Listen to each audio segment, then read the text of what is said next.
Welcome to all of you on my YouTube classes. आज हम लोग फिनेंशियल मैनेजमेंट में एक नया चैप्टर चालू करने वाले हैं जिसका नाम है डिविडेंड पॉलिसी। ये डिविडेंड पॉलिसी का फर्स्ट क्लास है। आज हम लोग इस चैप्टर में डिविडेंड पॉलिसी यानी जानेंगे कि डिविडेंड पॉलिसी होता क्या है। सबसे पहले डिविडेंड पॉलिसी जानने के लिए हमें जानना होगा कि डिविडेंड क्या होता है। डिविडेंड क्या होता है? सपोज कोई भी आदमी किसी भी कंपनी में अगर अपना पैसा लगाता है तो वो चाहता है कि उसे वहां से कुछ इनकम जनरेट हो, तभी वो पैसा लगाएगा। कोई भी पर्सन कहीं ऐसे ही अपना पैसा नहीं दे देता। अगर वो पर्सन, सपोज ये मिस्टर ए है, ये अगर उस कंपनी की डिविडेंड परचेज करता है तो इस पे उसे इंटरेस्ट मिलेगी। अगर वो इस कंपनी को लोन देता है तो इसके ऊपर वो इंटरेस्ट कमाएगा। बट अगर वो कंपनी में इक्विटी परचेज करता है तो ना ही उसे इंटरेस्ट मिलती है, उसे मिलती है डिविडेंड। जैसा कि हम फाइनेंशियल मैनेजमेंट में बनाते हैं, हम पहले पाफेश निकालते हैं, profit available for equity share holders निकालते हैं, और तो वो हम उससे नंबर ऑफ शेयर से डिवाइड करते हैं, तो वो हमारी आती है अर्निंग पर शेयर्स। सपोज अगर मैं बोलूं हमारी अर्निंग पर शेयर्स 10 रुपीज है, इसमें से कंपनी ने कहा कि हम 40% रिटेन करेंगे, यानी हमारी जो 10 रुपीज अर्निंग है इसकी 40% यानी 4 रुपीज हम कंपनी में रख लेंगे, एंड बाकी जो बैलेंस है यानी 60% ये पे आउट करेंगे, यानी 10 रुपीज की 60% यानी 6 रुपए हम पेमेंट कर देंगे। ये जो कंपनी पेमेंट करती है इसे कहते हैं डिविडेंड। अगर क्वेश्चन में ईपीएस दी हुई है, हम ये नहीं बोल सकते कि ये डिविडेंड है। डिविडेंड उसी को बोलते हैं जो कंपनी पेमेंट करती है या डिक्लेयर करती है। ये हमारी अर्निंग हो गई। इस अर्निंग में से कंपनी ने 4 रुपए रख ली और 6 रुपए डिविडेंड डिक्लेयर कर दी या पेमेंट कर दी। होप आप लोग को ये तो क्लियर हो गया होगा कि डिविडेंड होता क्या है। कभी भी ये कंफ्यूजन न हो कि अर्निंग पर शेयर ही डिविडेंड होती है, ये गलत है। अर्निंग पर शेयर हमारी अर्निंग होती है, एंड डिविडेंड उस अर्निंग पर शेयर में जितने परसेंट पेमेंट करते हैं वो हमारी डिविडेंड होती है। हम लोग एक और छोटा सा कॉन्सेप्ट देखते हैं जो बहुत लोगों को थोड़ी सी डाउट होती है। एक होती है हमारी फाइनल डिविडेंड एंड दूसरी होती है इंटरिम डिविडेंड।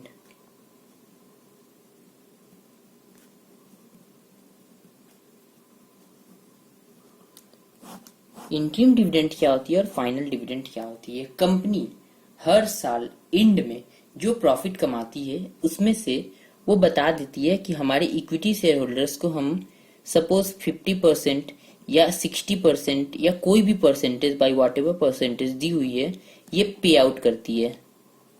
जो इक्विटी शेयर होल्डर्स को पेमेंट करती है ईयरली बेसिस पे उसे बोलते हैं इंटरिम, उसे बोलते हैं final dividend. But suppose company किसी साल बहुत ज्यादा प्रॉफिट कमा ली, या कंपनी को मैनेजमेंट को लगता है कि हमारे पास अवेलेबल सरप्लस बहुत ज्यादा है, हम कंपनी के शेयर होल्डर्स को कुछ पेमेंट कर दें, कुछ उन्हें डिविडेंड दे दें। ये तो ईयर के एंड में होती है। फाइनेंशियल ईयर बुक जब क्लोज होता है तो देते हैं फाइनल डिविडेंड। बट ईयर के अगर मिडिल में या 6 मंथ पे मैं कुछ डिविडेंड डिक्लेयर करता हूं, उसे बोलते हैं इंटरिम डिविडेंड। ये आप लोग के थ्योरी पर्पस के लिए काम आएगी। अगर क्वेश्चन में कभी आपसे इंटरिम डिविडेंड या फाइनल डिविडेंड के बारे में कुछ पूछ दे तो आप इस चीज को लिख पाएंगे। अब हम लोग आगे जाते हैं। हमें इस चैप्टर में करना क्या है। इस चैप्टर में हमें कुछ मॉडल लिखना है। एक एमएम मॉडल है, एक वॉल्टर मॉडल है और एक गॉर्डन मॉडल है। हम लोग तीनों मॉडल को देखेंगे। सबसे पहले हम स्टार्ट करते हैं वॉल्टर्स मॉडल।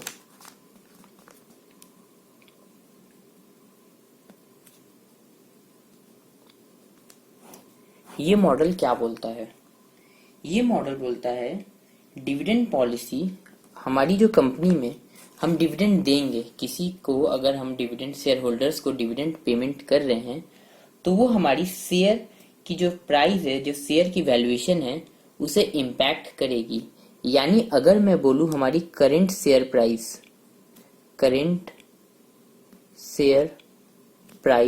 100 रुपीज है, तो हमारी कंपनी की जो डिविडेंड पॉलिसी होगी उससे वो इसे इम्पैक्ट करेगी। हो सकता है ये ऊपर चली जाए, हो सकता है ये नीचे चली जाए, ये इसे इम्पैक्ट करेगी। ये वॉल्टर्स मॉडल बोलता है।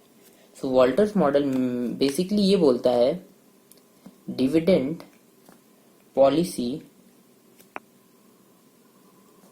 इम्पैक्ट द शेयर वैल्यूएशन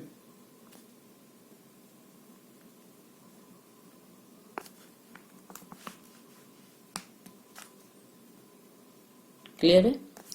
ये हमारी शेयर वैल्यूएशन को इम्पैक्ट करता है। अब इसमें हमें कुछ कॉन्सेप्ट देखनी है, जैसा पहले भी हम देख चुके हैं। एक होता है return on investment and second होती है cost of capital. Return on investment क्या होता है? रिटर्न ऑन इन्वेस्टमेंट होता है जो हम पैसा कमा रहे हैं, और कॉस्ट ऑफ कैपिटल होता है जो हमें खर्च करना पड़ रहा है। सपोज अगर मैं बोलूं रिटर्न ऑन इन्वेस्टमेंट में कमा रहा हूं 15% एंड हमारी कॉस्ट ऑफ कैपिटल है 10%, यानी हमारी इनकम हो रही है 15% एंड हम एक्सपेंसेस कर रहे हैं 10%, तो मैं यहाँ 5% सरप्लस में रहूंगा। इस केस में कंपनी अगर 100 रुपीज कमाती है तो कंपनी को क्या करना चाहिए? क्या ये 100 रुपीज पूरी की पूरी पेमेंट कर देनी चाहिए अपने शेयर होल्डर्स को, या ये 100 रुपीज को री इन्वेस्ट करना चाहिए? अगर मैं ये क्वेश्चन पूछूं तो मैं क्लियरली यहाँ पे देख सकता हूँ कंपनी 15% कमा रही है, 10% लगा के कंपनी 5% कमा रही है। यानी कंपनी के पास जितनी भी कैपिटल हो वो सब की सब री इन्वेस्ट कर देनी चाहिए, क्योंकि हमारी 10% कॉस्ट लग रही है और हम 15% कमा रहे हैं। सो यहाँ पे क्या होगा? कंपनी प्रॉफिट में जाएगी। अगर हमारी रिटर्न ऑन इन्वेस्टमेंट 20% है एंड कॉस्ट ऑफ कैपिटल 25% है, सो यहाँ पे हमारी कंपनी को लॉस होगा। सो इस केस में कंपनी को इन्वेस्ट नहीं करना चाहिए, पूरी की पूरी पैसा पेमेंट कर देना चाहिए। वॉल्टर्स मॉडल इसी चीज को बेस करके बनाया हुआ है। वॉल्टर्स मॉडल क्या बोलता है? वॉल्टर्स मॉडल हमें ये बताता है कि अगर रिटर्न ऑन इन्वेस्टमेंट ज्यादा है कॉस्ट ऑफ कैपिटल से, यानी हम 15% कमा रहे हैं 10% लगा के, तो हमें पूरी की पूरी जो डिविडेंड है यानी अर्निंग पर शेयर्स है उसमें हमें कुछ भी शेयर होल्डर्स को नहीं देना चाहिए, यानी पूरी की पूरी रिटेन कर लेनी चाहिए। रिटेन 100% रिटेन कर लीजिए। बट अगर return on investment is lower than cost of capital है, यानी हमारी रिटर्न है 20% की और हम कॉस्ट है हमें 25% की, तो हमारे इन्वेस्ट नहीं करनी चाहिए, पूरी की पूरी पेमेंट पे आउट कर देनी चाहिए, पे आउट 100% कर देनी चाहिए। ये डिविडेंड मॉडल, ये जो मॉडल है डिविडेंड का पॉलिसी का, वॉल्टर्स मॉडल, ये बताता है। हम लोग वॉल्टर्स मॉडल में क्वेश्चन देखते हैं, क्वेश्चन नंबर 1, इससे आपको बहुत क्लियर हो जाएगा। क्वेश्चन नंबर 1, क्वेश्चन आपको डिस्क्रिप्शन में पीडीएफ दी हुई है, आप वहां से उसे डाउनलोड कर लीजिए और फिर क्वेश्चन नंबर 1 हम लोग स्टार्ट करते हैं, आगे देखना। तो क्वेश्चन नंबर 1 क्या है? A Limited has the earning per shares ₹10. You are required to calculate the value of an equity shares as per Walters model. First, if payout ratio 0%, second, if payout ratio is 50%, C payout ratio 75%, and D payout ratio 100%. Assume cost of capital is 10% and internal rate of return is 15% for all cases. इस question में बोलना क्या चाहता है? हमें question में information जो दी हुई है वो है अर्निंग पर शेयर्स। ईपीएस हमारे पास 10 रुपीज की दी हुई है एंड हमें क्वेश्चन में आगे जो इंफॉर्मेशन दी हुई है, इंफॉर्मेशन में हमें ये बताया गया है कि हमारी कॉस्ट ऑफ कैपिटल 10% है एंड रिटर्न ऑन इन्वेस्टमेंट 15% है।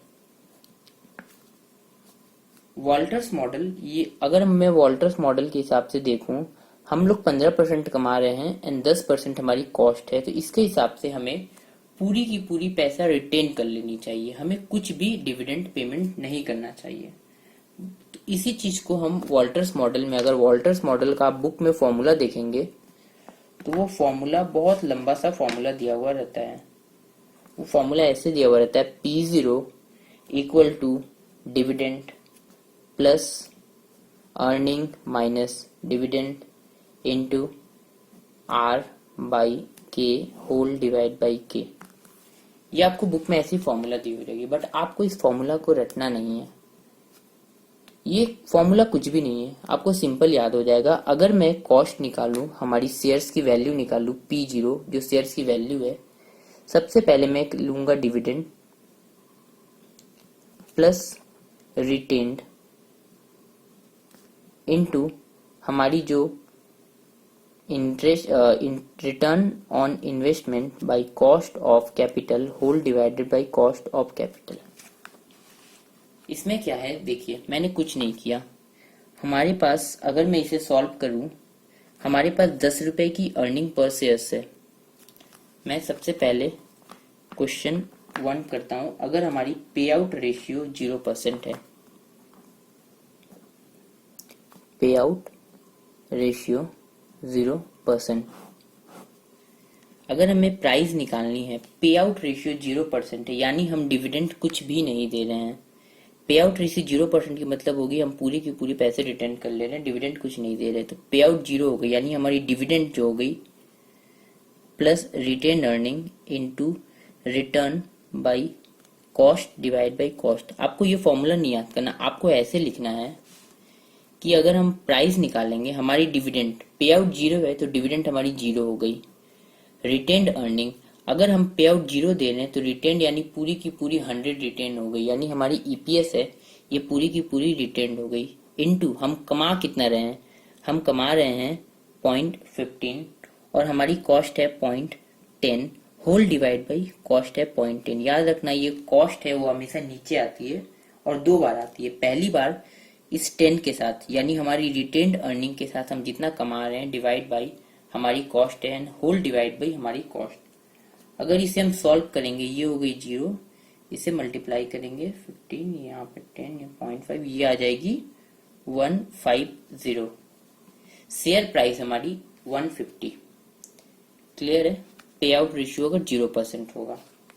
अगर मैं पे आउट रेशियो जाता हूँ 50% पे, पे आउट रेशियो 50%, यानी हमारी जो ईपीएस है 10 रुपीज है, सो मैं रिटेन्ड कितना कर रहा हूँ 5 रुपीज एंड डिविडेंड दे रहा हूँ 5 रुपीज। क्लियर है? क्योंकि पे आउट रेशियो 50% है, सो मैं 50% यानी 5 रुपए रिटेन्ड कर रहा हूँ एंड 5 रुपए पेमेंट कर रहा हूँ। अगर मैं यहाँ पे शेयर्स की वैल्यू निकालूंगा, मेरी डिविडेंड है 5 रुपए की प्लस रिटेन्ड अर्निंग है 5 रुपए मल्टीप्लाई मैं कमा रहा हूँ 0.15, मैं कॉस्ट दे रहा हूँ 0.10 होल डिवाइड बाई 0.10। इसे आप सॉल्व कीजिएगा तो ये आएगी ₹125। ये हमारी शेयर वैल्यू हो गई। नेक्स्ट है पे आउट रेशियो, आपकी दी हुई है 75%, यानी इस केस में हमारी ईपीएस 10 रुपीज की है, मैं रिटेन्ड कर ले रहा हूं 2.5 एंड डिविडेंड दे रहा हूं 7.5, क्योंकि 75% 7.5। सो अगर मैं शेयर का वैल्यू निकालूं, 7.5 हमारी डिविडेंड है, रिटेन्ड कर रहा हूं 2.5 इनटू हमारी जो कॉस्ट है, हमारी जो इनकम है 0.15, हमारी कॉस्ट है 0.10 होल डिवाइड बाई हमारी कॉस्ट है 0.10। इसे हम सॉल्व करेंगे। इस क्वेश्चन में आप सॉल्व कीजिएगा, सबसे पहले यहाँ पे सॉल्व कीजिए, इन दोनों को सॉल्व कीजिए। 2.5 इंटू 0.15 डिवाइड बाई 0.10, जो भी आया उसे मल्टीप्लाई प्लस कर दीजिए 7.5 डिवाइड बाई 0.10, ये आ गई 112.5। एंड लास्ट है पे आउट रेशियो,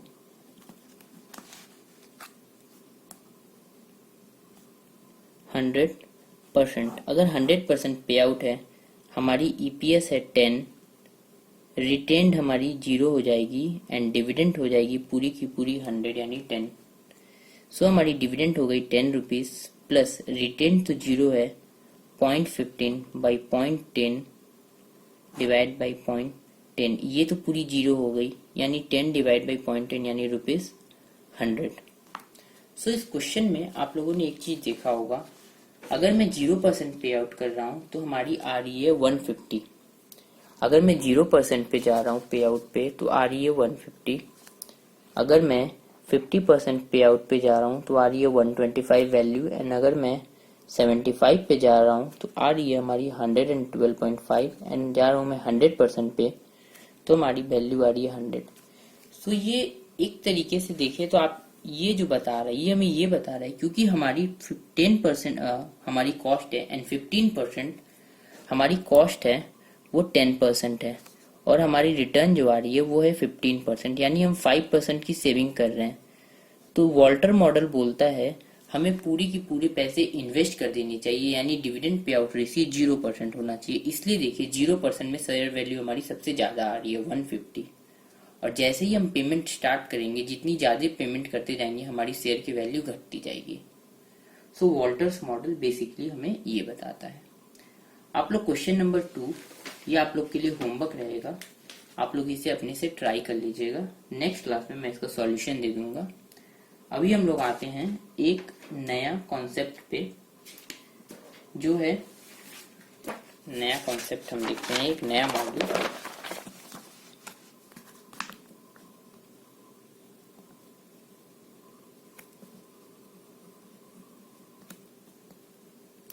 ये मॉडल हमें क्या बताता है, जैसा कि हम लोगों ने वॉल्टर्स मॉडल में देखा था, हमें डिविडेंड दी हुई रहती है, हम डिविडेंड प्लस रिटेन अर्निंग करते हैं और हमारी इनकम आती है डिवाइड बाई हमारी cost whole divide by cost. बस इस क्वेश्चन, बट ये जो कॉन्सेप्ट है, ये मॉडल है, ये हमें बताता है कि अगर हम डिविडेंड फर्स्ट ईयर में, सपोज हमारी कंपनी की स्टार्टिंग है, फर्स्ट ईयर डिविडेंड 10 रुपीज है, सेकेंड ईयर डिविडेंड 10 नहीं हो सकती है, डिविडेंड बढ़ेगी 11 rupees, third year dividend 12 rupees. ये क्या हो रही है, ये हो रही है ग्रोथ।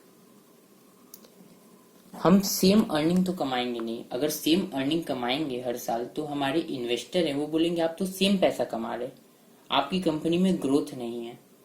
सो ये मॉडल बेसिकली हमें ग्रोथ में यूज आती है, हमें ग्रोथ बताती है।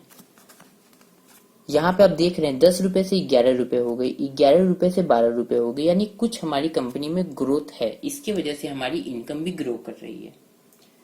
सो इस मॉडल में बेसिकली हमें चेक क्या करना है, हमें निकालना है ग्रोथ।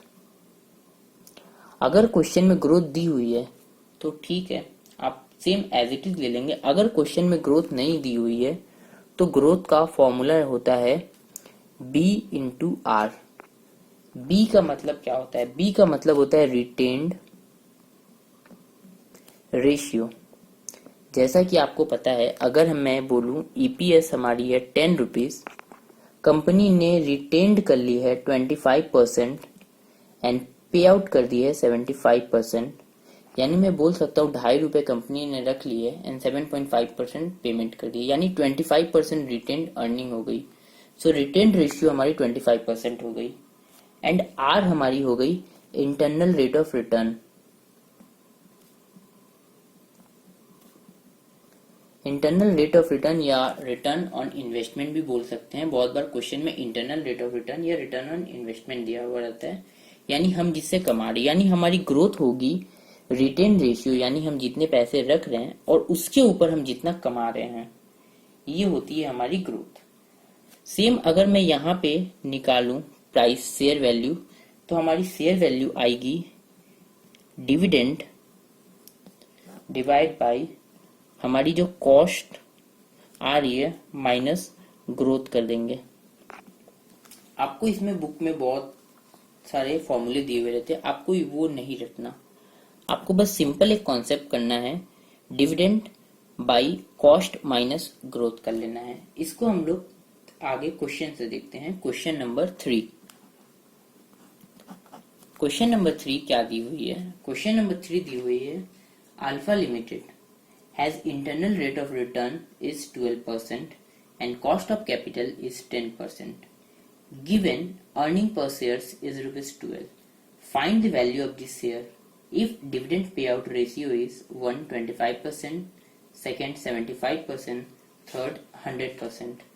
आपको ये क्वेश्चन में दी हुई है, आपकी इंटरनल रेट ऑफ रिटर्न है, रेट ऑफ रिटर्न जो दी हुई है वो है 12%, cost of capital 10% and EPS 12 rupees.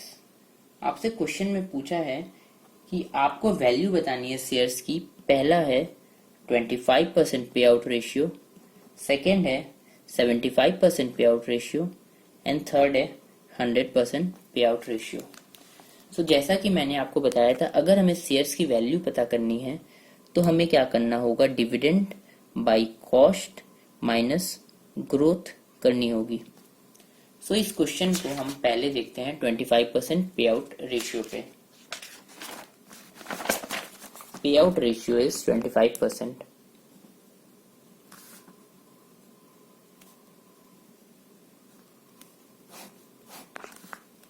सो सबसे पहले क्वेश्चन में हमें ग्रोथ निकालनी होगी। जब भी क्वेश्चन में ये क्वेश्चन जो दी हुई है, मैं अज्यूम कर रहा हूं कि हमें सॉल्व करनी है इसी मॉडल पे, क्वेश्चन में स्पेसिफाई की हुई रहेगी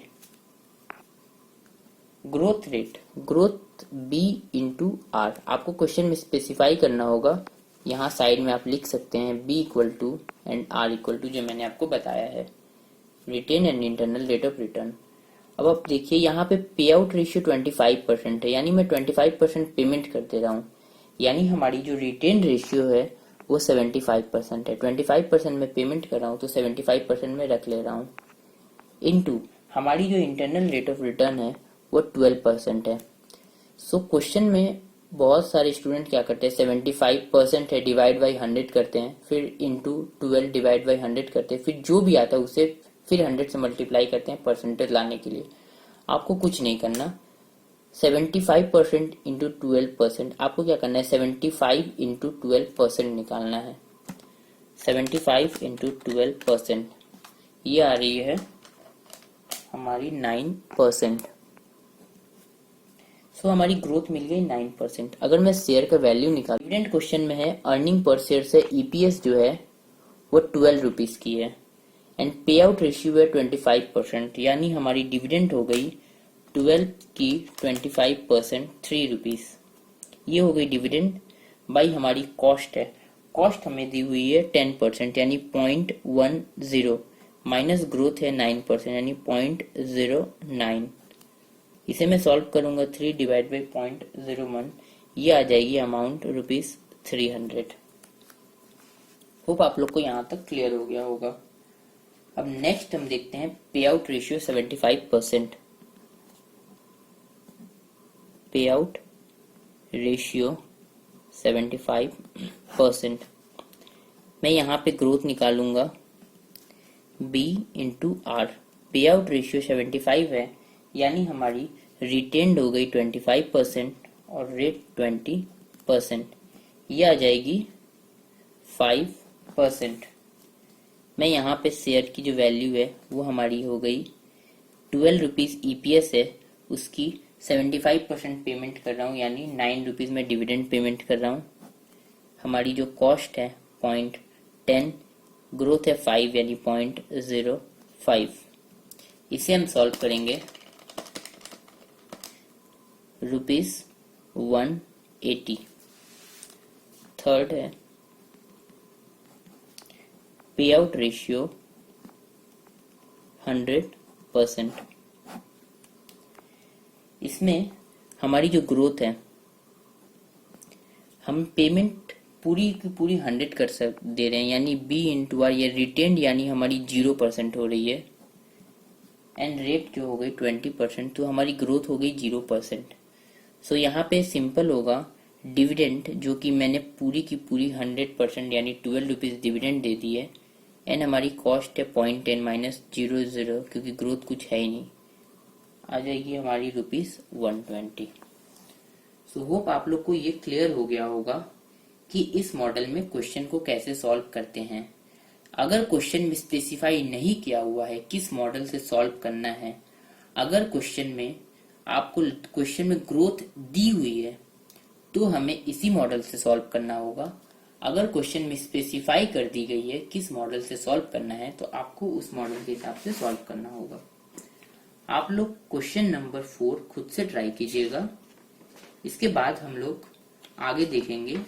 आज के क्लास के लिए बस इतना ही, बाकी बचा हुआ कॉन्सेप्ट हम लोग नेक्स्ट क्लास में देखेंगे। Thanks to all of you, bye bye.